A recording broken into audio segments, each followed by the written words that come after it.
नमस्कार दोस्तों, आज हम आपको 3 अप्रैल 2024 सुबह के मुख्य समाचार प्रस्तुत करेंगे। कृपया नीचे कमेंट करके बताएं कि आप किस क्षेत्र से हिमाचल न्यूज सुन रहे हैं। हिमाचल के विकास, पर्यटन और सामाजिक क्षेत्र की ताज़ा जानकारी के लिए हमारे चैनल को सब्सक्राइब करें और अपडेट के लिए हमें फॉलो करें।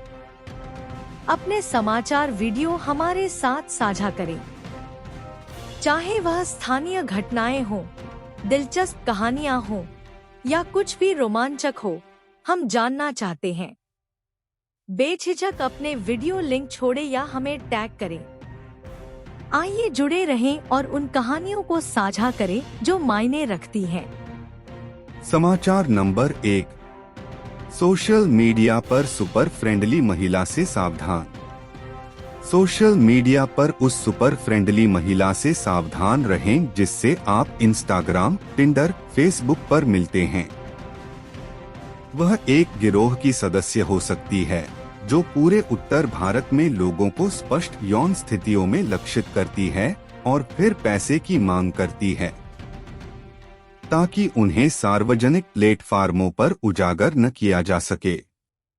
सेक्सटॉर्शन के अधिकतर मामलों में अधिकांश पीड़ित पुलिस से संपर्क भी नहीं करते हैं, शातिरों से मांगी हुई राशि का भुगतान कर देते हैं।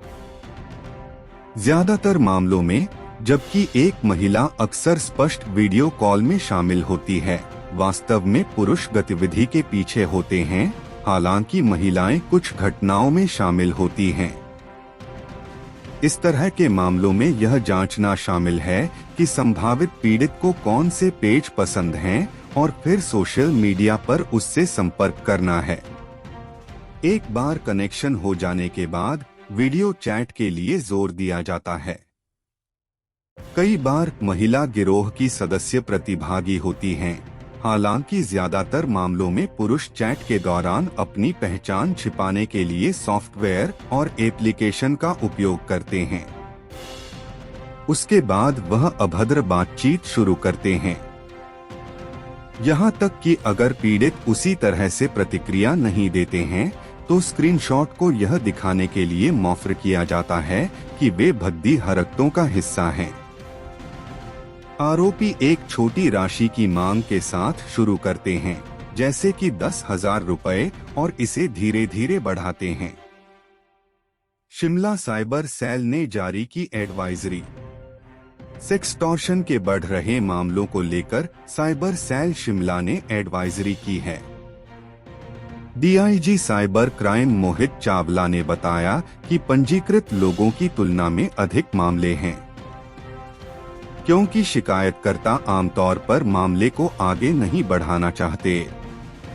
सोशल मीडिया पर महिलाओं या पुरुषों द्वारा स्पष्ट वीडियो चैट के लिए लोगों से संपर्क करने और फिर ब्लैकमेल करने के मामले सामने आ रहे हैं। समाचार नंबर 2, 1967 में 6 सीटों पर चुनाव, पहली बार जनसंघ का दखल।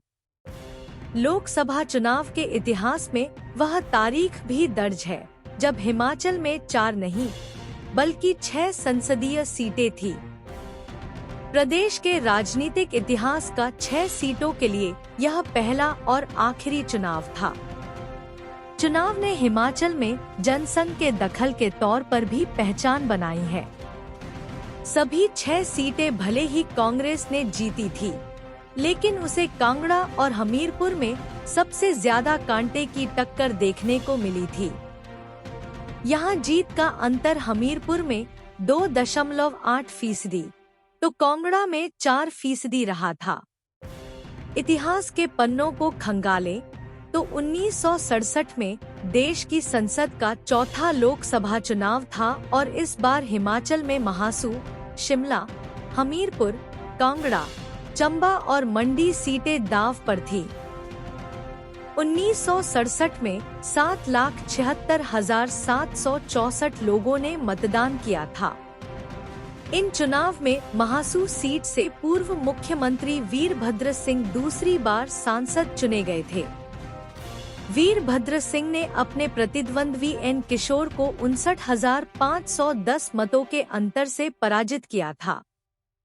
इससे पूर्व 1962 में भी वीरभद्र सिंह इसी सीट से सांसद चुने जा चुके थे। कांगड़ा सीट का 1967 में पहली बार उदय हुआ था।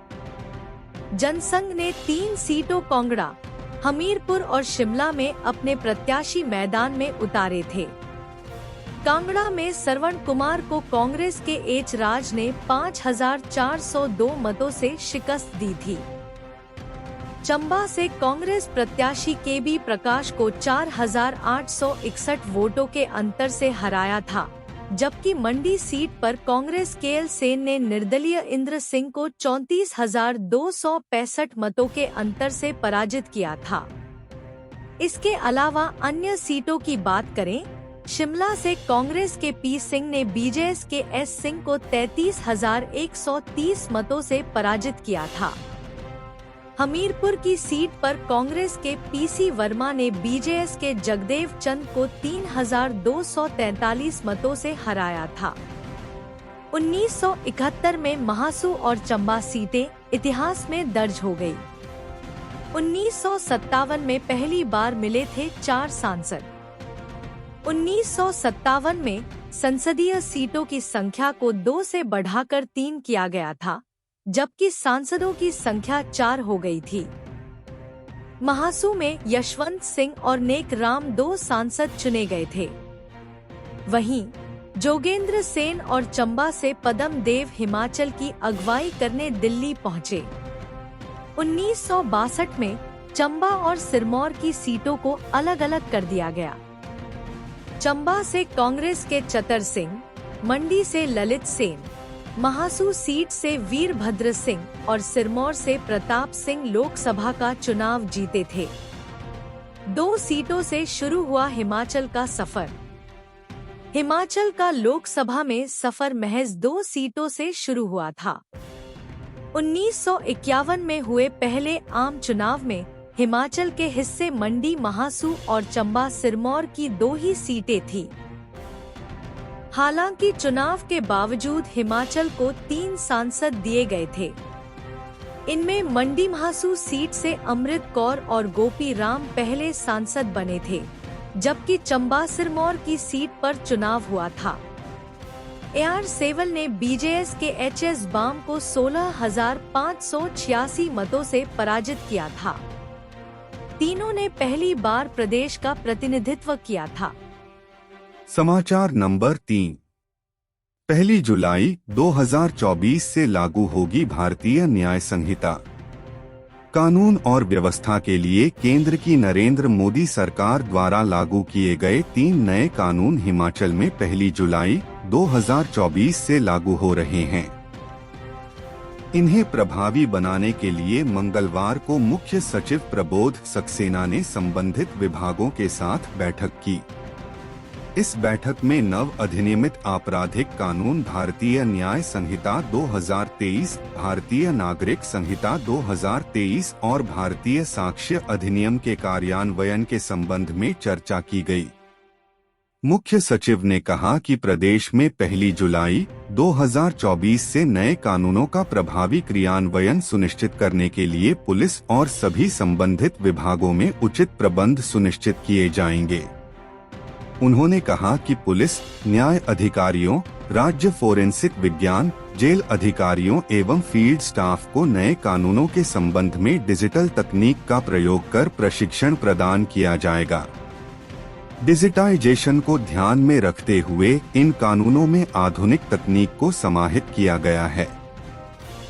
मुख्य सचिव ने कहा कि कानून के प्रावधानों का प्रभावी क्रियान्वयन सुनिश्चित करने के लिए पुलिस के अपराध और आपराधिक नेटवर्क ट्रैकिंग सिस्टम में परिवर्तन किया जाएगा।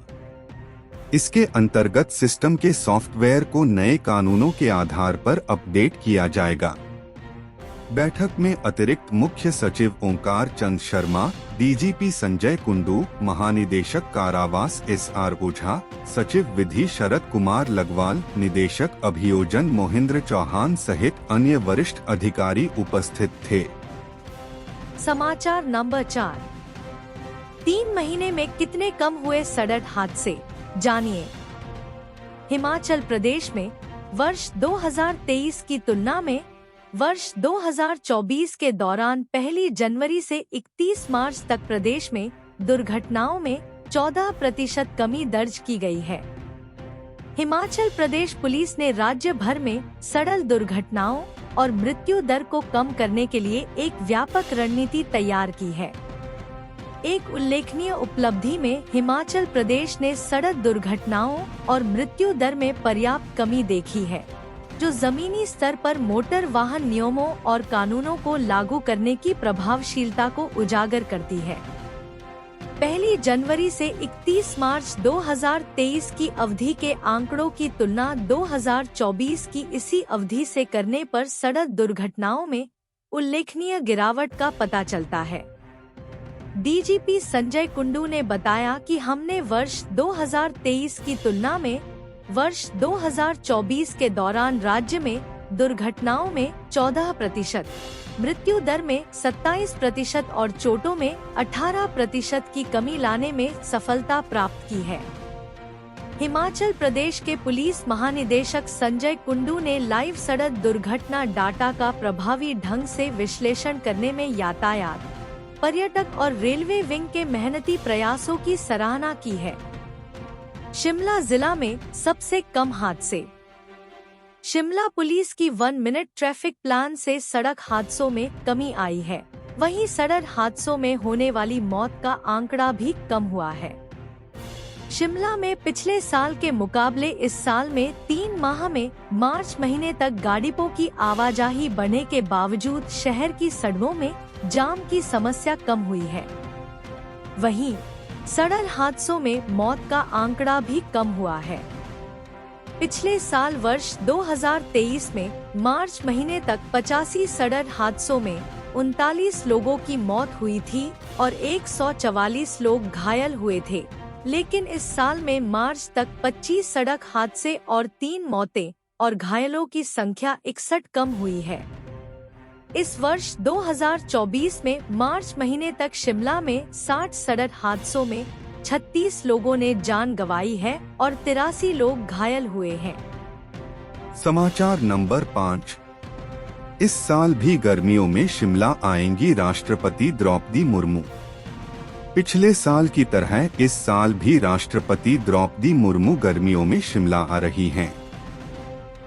राष्ट्रपति भवन से आए टेंटेटिव स्केड्यूल के मुताबिक वह 30 अप्रैल से 5 मई 2024 तक शिमला में रखेंगे। इस शेड्यूल में हालांकि अभी बदलाव भी हो सकता है।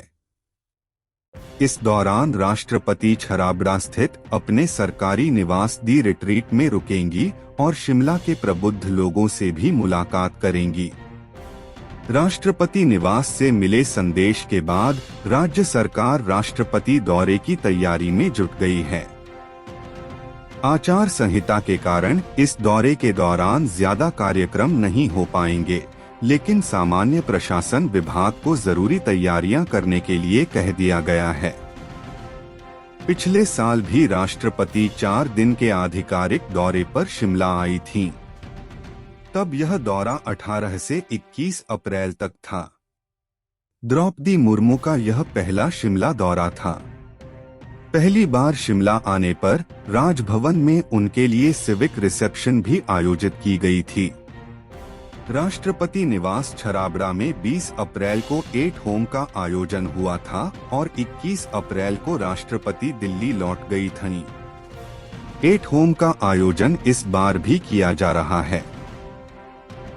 समाचार नंबर 6। रेनोवेशन मॉडर्नाइजेशन का काम अधूरा।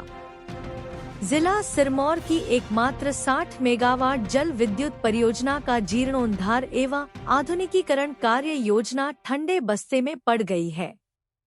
जिला सिरमौर की 46 वर्ष पुरानी 60 मेगावाट की गिरी हाइड्रो प्रोजेक्ट अब जर्जर हो चुकी है। वहीं प्रदेश की कमाऊं परियोजना के लिए 440 करोड़ की राशि से रेनोवेशन व मॉडर्नाइजेशन का प्राक्कलन विगत 5 वर्षों से तैयार कर अब तक कार्य शुरू नहीं हो पाया है। जानकारी के अनुसार हिमाचल प्रदेश विद्युत बोर्ड द्वारा 440 करोड़ के प्राक्कलन को स्वीकृति दी जा चुकी है, मगर हिमाचल प्रदेश राज्य रेगुलेटरी कमीशन से राशि को स्वीकृत नहीं किया गया है, जिसके चलते प्रदेश की कमाऊं परियोजना का जीर्णोद्धार व आधुनिकीकरण लटक गया है। गौर हो कि गिरी नदी पर वर्ष 1978 में कमीशन हुआ प्रोजेक्ट 60 मेगावाट क्षमता से प्रतिदिन 14.5 लाख यूनिट विद्युत उत्पादित करता है, जिससे प्रतिदिन लाखों की आय गिरी हाइड्रो प्रोजेक्ट से प्रदेश के खजाने को प्राप्त होती है। मगर वर्तमान में हालात यह है कि 46 वर्ष पुरानी हो चुकी मशीनरी से गिरी हाइड्रो प्रोजेक्ट ओवरलोड पर अतिरिक्त विद्युत का जनरेशन जहां नहीं कर पा रहा है, वहीं आने वाले समय में कभी भी गिरी हाइड्रो प्रोजेक्ट हाँफ सकता है। गिरी हाइड्रो प्रोजेक्ट के अधिकारियों की माने तो प्रोजेक्ट की मशीनरियों को बदला जाना बेहद जरूरी है। वहीं यहां पर सिविल वर्क में आधुनिकीकरण की जरूरत है। वहीं नई टरबाइन व मशीनरी से जनरेशन में सुधार किया जाना प्रस्तावित है, जबकि जटौन बैराज में भी कंक्रीट ब्लॉक जर्जर हो चुके हैं। अधिकारियों की माने तो परियोजना को पुरानी मशीनरियों से और अधिक काम लेना नुकसानदायक साबित हो सकता है। HDM जीर्णोद्धाराधुनिकीकरण बेहद जरूरी। गिरी हाइड्रो प्रोजेक्ट के आवासीय अभियंता इंजीनियर रणधीर सिंह ठाकुर ने बताया कि गिरी हाइड्रो प्रोजेक्ट की 60 मेगावाट की परियोजना का 440 करोड़ की राशि का प्राक्कलन स्टेट रेगुलेटरी कमीशन से स्वीकृत होना बाकी है, जबकि HP state electricity board project के रेनोवेशन व मॉडर्नाइजेशन प्रस्ताव की स्वीकृति दे चुका है। उन्होंने बताया कि परियोजना 46 वर्ष पुरानी है, जिसका जीर्णोद्धार व आधुनिकीकरण बेहद जरूरी है। 1978 से शुरुआत। बता दें कि वर्ष 1966 से 67 में तत्कालीन देश की प्रधानमंत्री इंदिरा गांधी ने गिरी नदी पर जटौन बांध परियोजना की नींव रखी थी। वहीं वर्ष 1978 में परियोजना ने कार्य शुरू कर दिया था। वहीं उसी दौरान राष्ट्रीय परियोजना रेणुकाजी बांध गिरी स्टेज 2 का भी प्राक्कलन तैयार कर लिया गया था, मगर राष्ट्रीय परियोजना रेणुकाजी बांध लगभग 60 सालों के बाद भी संचालित नहीं हो पाई है, जबकि विगत 46 वर्षों से गिरी स्टेज 1 की परियोजना अब हाँफने लगी है। समाचार नंबर 7। पाकिस्तान से शिमला पहुंच रहा चिट्टा। पाकिस्तान की सरहद से चिट्टा लेकर तस्कर अब शिमला पहुंच रहे हैं। सोमवार को चिट्टे के साथ पकड़े गए 2 महिलाओं सहित 5 आरोपियों ने पुलिस की पूछताछ में खुलासा किया है कि पाकिस्तान की सरहद से चिट्टा लेकर शिमला पहुंचे थे, लेकिन शिमला पहुंचते ही शिमला पुलिस की स्पेशल सेल की टीम ने आरोपियों को गिरफ्तार कर लिया है। शिमला पुलिस ने चिट्टा तस्करी के मामलों में अंतर्राज्यीय तस्करों को गिरफ्तार किया है। शिमला पुलिस की कार्रवाई से चिट्टा माफिया में हड़कंप मच हुआ है। शिमला पुलिस के स्पेशल सेल की टीम के प्रभारी अंबी लाल ने गुप्त सूचना पर कार्रवाई करते हुए महली के पास एक पंजाब नंबर की टैक्सी में चिट्टे की खेप लेकर जा रहे 5 आरोपियों को गिरफ्तार किया था। पुलिस टीम ने आरोपियों के कब्जे से 63.87 ग्राम चिट्टा बरामद किया था। जांच के दौरान मनदीप सिंह निवासी जीरकपुर जिला मोहाली, मनदीप सिंह उर्फ मन्नी निवासी गांव भावत जीरकपुर, पिंकी अनेजा निवासी मंगलनगर पंजाब, परमजीत कौर निवासी सीड फर्द फाजलिका और टैक्सी ड्राइवर जसविंद्र सिंह निवासी गांव भसोर तहसील धूरी जिला संगरूप को गिरफ्तार किया था। आरोपियों ने पुलिस की पूछताछ में कई अहम खुलासे किए हैं। पुलिस की जांच में आरोपियों ने खुलासा किया है कि वह पाकिस्तान की सरहद से चिट्टा लेकर शिमला पहुंचे थे। उधर एसपी संजीव गांधी का कहना है कि पुलिस चिट्टा माफिया पर कड़ी कार्रवाई कर रही है। पुलिस ने चिट तस्करी के 2 महिलाओं सहित 5 अंतर्राज्यीय तस्करों को पकड़ा था। जांच में पता चला है कि आरोपी पाकिस्तान की सरहद से चिट्टा लेकर आए थे। समाचार नंबर 8। बीजेपी नहीं, हमने दिया दूध पर एमएसपी। लोकसभा चुनाव और विधानसभा उपचुनाव के लिए फील्ड में उतरने से पहले मुख्यमंत्री सुखविंदर सिंह सुक्खू ने कहा है कि किसानों के हित में सिर्फ उनकी सरकार ने काम किया है। सीएम ने कहा कि भाजपा किसान हितैषी होने के बड़े बड़े दावे तो करती है, लेकिन हकीकत यह है कि भाजपा शासित किसी भी राज्य में किसान भाजपा से खुश नहीं। केंद्र की भाजपा सरकार से नाराज किसान तो देश भर में आंदोलन भी कर रहे हैं। हिमाचल में सरकार किसानों के हित में काम कर रही है। किसानों और पशुपालकों को सशक्त एवं समृद्ध बनाने के लिए कई कल्याणकारी योजनाएं चला रही है। हिमाचल ही देश का एकमात्र ऐसा राज्य है जहां किसानों पशुपालकों की कमाई बढ़ाने के लिए सरकार दूध पर एमएसपी दे रही है। इससे दुग्ध उत्पादकों को घर बैठे अच्छे रेट मिले हैं। मुख्यमंत्री ने कहा कि कांग्रेस ने दूध के रेट को लेकर अपने गारंटी पत्र में गारंटी दी थी। उसी दिशा में आगे बढ़ाने के लिए कांगड़ा के ढगवार में एक बड़ा मिल्क प्रोसेसिंग प्लांट बनाया जा रहा है। इसकी फंडिंग की प्रक्रिया पूरी हो गई है। जब तक यह प्लांट नहीं बनता तब तक पशुपालकों को दूध के रेट पर मिनिमम सपोर्ट प्राइस दिया जा रहा है। इससे किसानों को लाभ हो रहा है। 4 अप्रैल को देवेंद्र भुट्टो की घेराबंदी करेंगे सीएम। हैदराबाद से लौटने के बाद सीएम अब चुनाव प्रचार के लिए फील्ड में निकलने वाले हैं। अभी तक बन रहे चुनाव कार्यक्रम के अनुसार वह 4 अप्रैल को ऊना जिला की कुटलहर सीट पर जनसभा करेंगे। इसी सीट से कांग्रेस के विधायक रहे देवेंद्र भुट्टो ने बगावत की थी।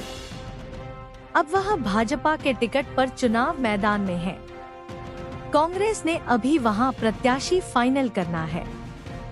4 अप्रैल को इस रैली के बाद 5 अप्रैल को दिल्ली में स्क्रीनिंग कमेटी की बैठक है, जिसमें प्रत्याशियों के नाम फाइनल होंगे। इसके लिए मुख्यमंत्री के अलावा उप मुख्यमंत्री मुकेश अग्निहोत्री और प्रदेश अध्यक्ष प्रतिभा सिंह दिल्ली जा रही हैं। स्पीति से आए दल से भी ली फीडबैक। सीएम ने मंगलवार को स्पीति की कांग्रेस कमेटी के कार्यकर्ताओं के एक प्रतिनिधिमंडल ने मुलाकात की।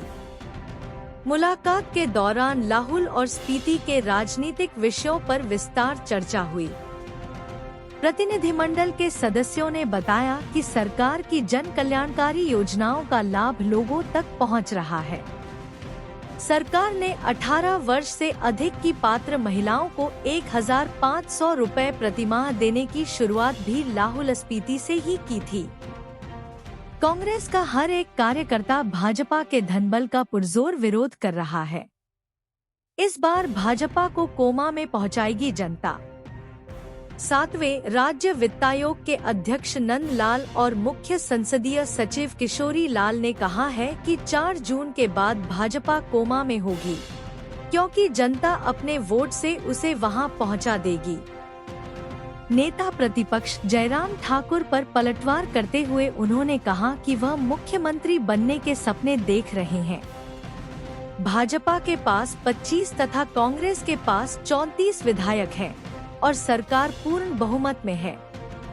वर्तमान सरकार को कोई खतरा नहीं है और मुख्यमंत्री सुखविंदर सिंह सुक्खू के नेतृत्व में कांग्रेस सरकार डंके की चोट पर अपने 5 वर्ष का कार्यकाल पूरा करेगी। उन्होंने कहा कि कांग्रेस पार्टी के बागियों को टिकट देकर भाजपा ने यह बात साबित कर दी है कि इस पूरे प्रकरण के पीछे उसी का हाथ है और भाजपा ने हॉर्स ट्रेडिंग की थी। कांग्रेस का होमवर्क खत्म, सीएम को सौंपी रिपोर्ट। शिमला संसदीय क्षेत्र पर कांग्रेस ने होमवर्क पूरा कर लिया है। संसदीय प्रभारी बनाए जाने के बाद शिक्षा मंत्री रोहित ठाकुर ने मंगलवार को तीसरी बैठक ली है। इस दौरान उम्मीदवार के नाम से लेकर चुनाव की रणनीति तक सब पर बात की गई और इसका फीडबैक रोहित ठाकुर ने मुख्यमंत्री सुखविंदर सिंह सुक्खू को दे दिया है। शिमला संसदीय सीट पर कांग्रेस नया प्रयोग करने की तैयारी में है। यहां भाजपा से नाराज चल रहे पूर्व सांसद वीरेंद्र कश्यप का नाम संभावितों की सूची में शामिल कर लिया गया है। हालांकि किसी भी उम्मीदवार पर अंतिम मुहर दिल्ली में होने वाली केंद्रीय चुनाव समिति की बैठक में लगेगी। इससे पूर्व रोहित ठाकुर ने कहा कि शिमला संसदीय क्षेत्र में पार्टी की जीत सुनिश्चित करने के लिए सभी पार्टी नेताओं को एकजुटता के साथ प्रचार में डटना होगा। उन्होंने कहा कि पार्टी प्रत्याशी की घोषणा के साथ ही सभी नेताओं को भाजपा के खिलाफ आक्रामक रुख अपनाकर चुनाव मैदान में उतरने के निर्देश दिए हैं। समाचार नंबर 9। गगल में इंडिगो की नई फ्लाइट का स्वागत। इंडिगो एयरलाइंस की चंडीगढ़ से गगल हवाई अड्डे के बीच नई विमान सेवा का मंगलवार से शुभारंभ हो गया। जैसे ही इंडिगो एयरलाइंस का विमान गगल एयरपोर्ट पर लैंड हुआ तो अग्निशमन की गाड़ियों ने पानी की बौछार से फ्लाइट का स्वागत किया। गगल हवाई अड्डे पर इंडिगो एयरलाइंस की चंडीगढ़ से इस विमान सेवा से आए यात्रियों का भव्य स्वागत किया गया।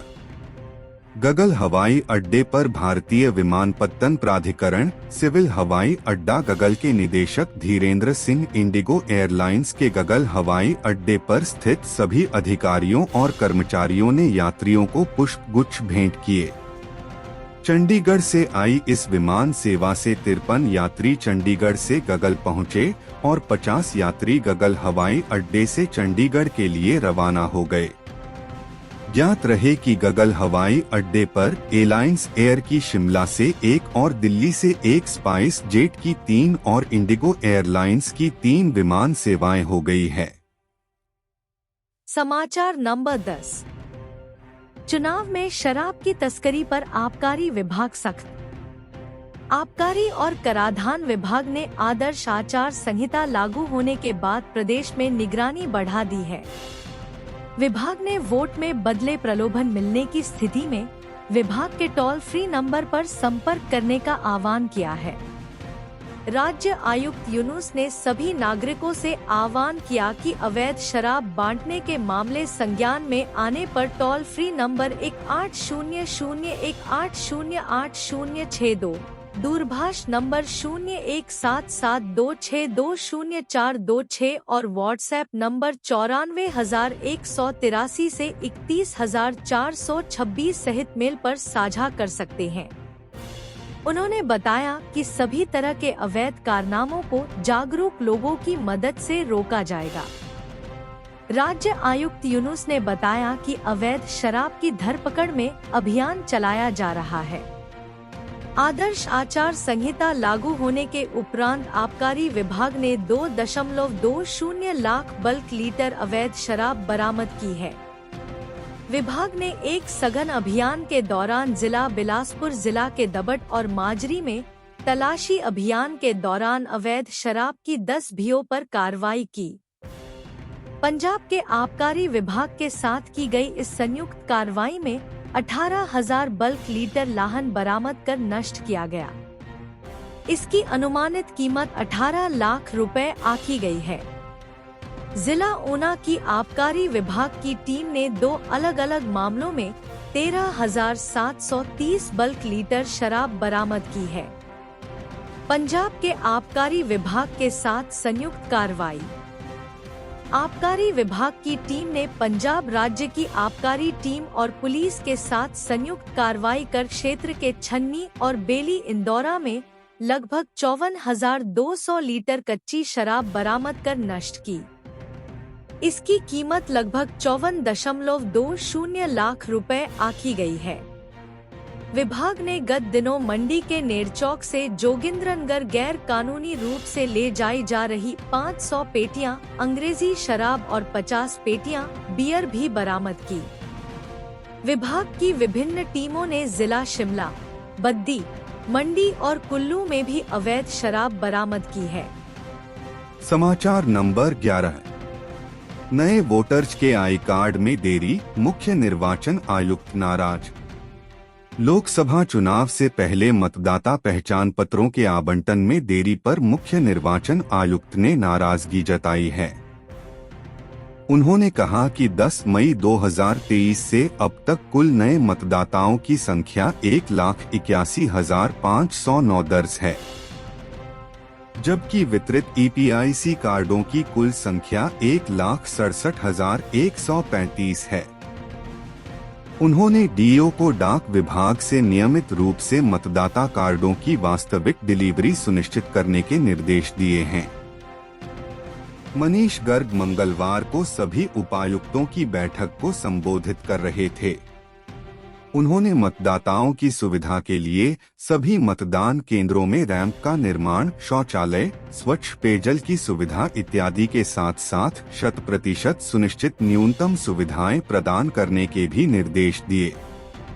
उन्होंने जिला निर्वाचन अधिकारियों को भारत निर्वाचन आयोग के निर्देशानुसार वेबकास्टिंग के लिए मतदान केंद्रों को चिन्हित करने को भी कहा।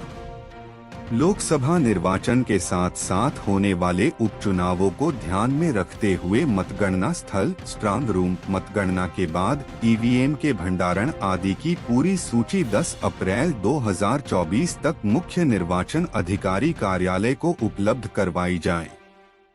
उन्होंने next gen district information system for education software पर मतदान कर्मियों की डाटा एंट्री 10 अप्रैल तक और 13 से 15 अप्रैल तक प्रथम रैंडमाइजेशन प्रक्रिया पूरी करने के निर्देश भी दिए। उन्होंने प्रत्येक विधानसभा क्षेत्र में पर्यावरण मित्र सामग्री और स्थानीय कला और संस्कृति को प्रदर्शित करने वाला एक हरित पोलिंग बूथ स्थापित करने के निर्देश भी दिए। हम अपने राज्य के विकास में योगदान देने में गर्व महसूस करते हैं और हमें उम्मीद है कि आने वाले दिनों में हमें और भी अच्छी खबरें मिलेंगी। इन खबरों को अधिक लोगों तक पहुंचाने के लिए कृपया हमारा कंटेंट शेयर करें, हमारे चैनल को सब्सक्राइब करें और अपडेट के लिए हमें फॉलो करें। इसके अलावा बेझिझक अपने विचार कमेंट्स में शेयर करें। आपका सहयोग हमें और भी बेहतर काम करने में मदद करेगा। धन्यवाद।